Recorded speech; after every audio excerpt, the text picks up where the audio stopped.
শকুনের চোখকে বাংলাদেশ মেনে নেবে না।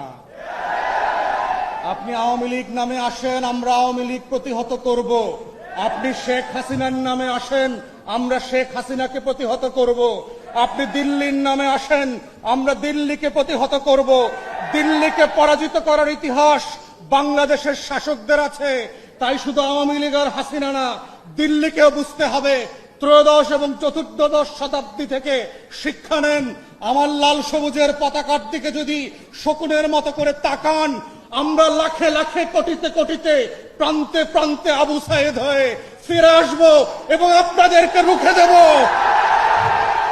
বাংলাদেশ বিক্রি করার জন্য জন্ম হয় নাই, লাখো শহীদের রক্তে গড়া দেশটা কারো বাপের না। কোন বংশের কাছে, কোন ব্যক্তির কাছে আমরা বাংলাদেশ বন্ধক দেই নাই এবং দেব না। অতএব সেই বাস্তবতাই হচ্ছে নতুন করে আবার পথে ছিলাম। আমাদেরকে মাথায় রাখতে হবে এই রাষ্ট্রের শত্রু কারা। প্রতিদিন এই রাষ্ট্রের ক্ষতি করবার জন্য দেশে এবং বিদেশে বসে কারা ষড়যন্ত্র করছে।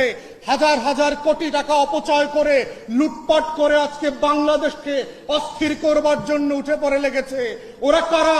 প্রতিদিন ফেসবুকে এবং ইউটিউবে